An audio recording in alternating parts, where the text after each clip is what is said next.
Ele olha atentamente o pote de ketchup sob a mesa. Talvez ele não percebesse como as partículas se juntavam em partes tão minúsculas a ponto de se formar uma grande massa. Massa cinzenta. Ele pisca repetidas vezes. Percebe sua loucura ao notar que aquilo era apenas um pote de ketchup. Já era de manhã. A mesa estava posta de uma forma circular perfeita. As xícaras distribuídas, o pão em uma cesta de renda minuciosa, feita de uma forma quase magética. 4 cadeiras vazias. 4 garfos. Ele olha para a cozinha buscando onde estaria aquela gente toda que deveria comer aquele banquete. De cada parte da cozinha era possível ver a janela com vista para a cidade, em um céu duvidoso. A luz em cima da mesa faz sombra nos talheres. E tinham formas, assim como as nuvens daquele céu impermeável. Como em um experimento social, é ouvido um barulho de inspeção, e toda a luz do local muda abruptamente para uma luz quente. Entra uma mulher. Ela para em frente a uma das cadeiras e sorri. Ela olha para ele e ele para ela. Como se esperassem o passo de uma dança complicada. Ou quando se esbarram acidentalmente na rua e fazem uma dança silenciosa de quem consegue se soltar primeiro. Caça e caçador.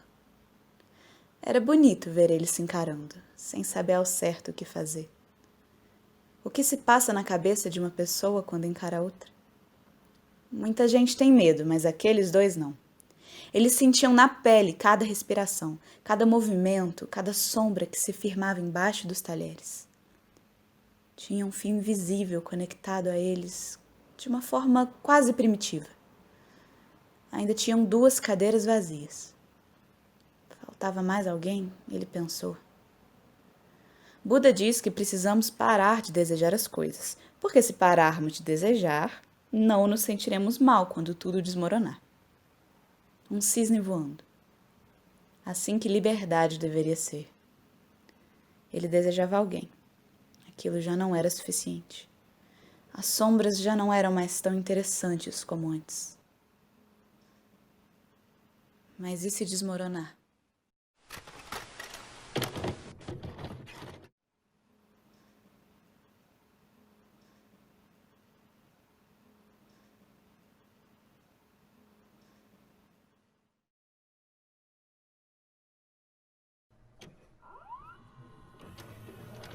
Ele espera. Espera aquela ligação como se esperasse o destino da sua vida. O pulso acelerado. A incerteza de que tudo pode mudar ou não. O envelope nas mãos e o celular na outra. São exatamente 18 horas. A luzinha vermelha do relógio na mesa já piscou várias vezes desde que a espera começou. Ele já se levantou e deitou.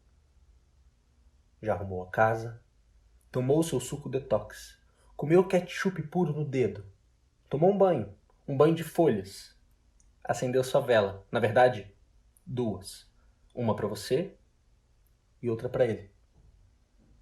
Já tomou alguns remédios para ver se a ansiedade abaixava, mas lembrou da sua avó dizendo: meu filho, se você quiser dormir bem, é só tomar um chazinho de camomila com umas gotinhas de maracujina.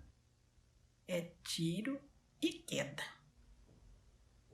O tiro já tinha dado, mas a queda, ele estava esperando por ela. Uma queda de um banquinho ou de um prédio. Tudo dependia daquela ligação. E nada. Tempo. Silêncio. Ele se levantou e começou a andar em círculos ao redor do seu quarto. Já tinha contado quantos triângulos tinham na cortina estampada, quantos tacos no chão, quantos parafusos no guarda-roupa. Do lado de fora, um avião passa muito baixo, fazendo um barulho estrondoso na janela. Mas nem isso distrai da ligação. A luz quente vinda do seu abajur começa a esquentar o seu corpo. O suor começa a escorrer, a ansiedade aumenta, o pulso acelera. Ele começa a sentir uns tremores internos e tem a certeza de que vai acontecer algo que não será muito bom. O telefone toca. Alô? Sim, é ele. Pode dizer, eu tô preparado. Senhor, gostaríamos de falar que não consta em nosso sistema o pagamento da sua última fatura do cartão de crédito.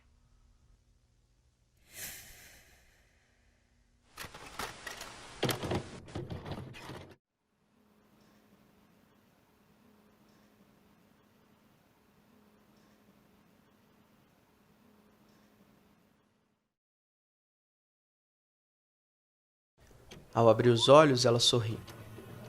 Daqueles sorrisos que dificilmente querem dizer alguma coisa, mas estão lá de qualquer forma. Como é fácil se colocar em uma situação impossível. Os copos pela sala são uma lembrança engraçada de todas as vezes que ela saía para bares com os amigos e escondia um deles na bolsa. Estavam ali em vários tamanhos e formas. Ela não é uma pessoa ruim, mas não é boa também. Entenda, não estou dizendo que somos todos seres de extrema complexidade. Talvez sim, talvez não. Já fazia muito tempo que ela não via ninguém novo. Seu celular tem estado um tanto sem movimento ultimamente. Algumas coisas acontecem porque tem que acontecer. Pelo menos era isso que ela repetia todos os dias para tentar tirar um pouco a sua mente caótica daquele lugar. Não se lembrava da última vez que sentiu fome. Os últimos dias foram contemplados por copos d'água e maçãs. Essa que só entravam no estômago motivados pelo peso da sua consciência. Ela passava a maior parte do tempo sentada olhando os aviões que decolam perto da sua casa. Morar tão perto de um aeroporto e nunca ter saído nem das fronteiras da sua própria cidade sempre foi uma questão para ela. Dizem que somos moldados pelo ambiente e pelos nossos arredores, mas eu não teria tanta certeza. De repente, um barulho. Um sino que era ao mesmo tempo estranho e familiar. Os lapsos de memória eram cada vez mais comuns e neles moravam as inseguranças. Talvez nem existia sino de verdade. Parece bobo não saber se as coisas são reais ou se foram vividas em sonhos, mas para ela isso virou quase um jogo, um pequeno jogo sádico que jogava com ela mesma, tentando decifrar os códigos da sua vida. Vez ou outra ela se debruçava nos copos como se fosse uma pequena lembrancinha de sanidade. De alguma forma eles eram mesmo, de alguma forma deixavam tudo mais complicado. Saudade não deveria ser depositada em um objeto assim tão frágil. O que será que acontece quando a gente quebra? Ela já sentia rachaduras em alguns lugares, mas só. Não é tão ruim assim estar coberta de cicatrizes. Pelo menos elas abrigam histórias. Não importa quem somos ou onde estamos, sempre conseguimos nos colocar em situações impossíveis.